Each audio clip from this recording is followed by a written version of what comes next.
Donc voilà, il y a 3 relais à shunter. Ces 3 relais sont le relais 12, le relais 16 et le relais 19. Les 3 ne se shuntent pas de la même manière. Le relais 12 et le relais 19 se shuntent de manière identique. Il faut faire 3 petits fils comme celui-ci.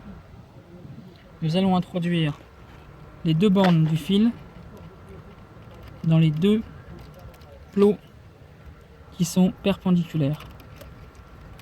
Quand on shunt le relais 19, le calculateur se met en route. Il n'est pas nécessaire de mettre le contact ni d'actionner la clé pour qu'il démarre. La seule chose qu'il y a, c'est que les bougies de préchauffage se mettent en route s'il y a besoin. Donc si on le met trop de temps, comme maintenant pour démarrer, il est possible que le véhicule ne se lance pas. Donc dans ce cas, on déconnecte simplement le relais 19 en attendant de shunter les autres relais. Le relais numéro 12, c'est le relais de la pompe à carburant. Donc on le shunt toujours au niveau des 2 plots verticaux. On doit entendre un léger grognement dû à la mise en route de la pompe. Et ensuite, le relais 16, qui est le relais du démarreur. Il faut bien vérifier qu'il n'y ait aucun rapport engagé, que le levier soit bien sur le neutre, car sinon, quand le véhicule va démarrer, le véhicule risque d'avancer. Donc, en premier lieu, je shunt le relais 12.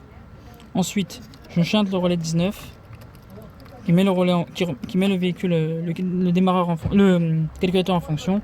Et ensuite, je fais juste contact avec le relais numéro 16. Le moteur démarre. Je peux retirer le fil du relais 16 qui sert juste au démarreur.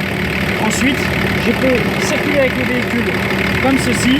Simplement pour arrêter le véhicule, j'aurai juste besoin de déconnecter le relais 19 et ne pas oublier d'enlever la pompe de gavage ensuite.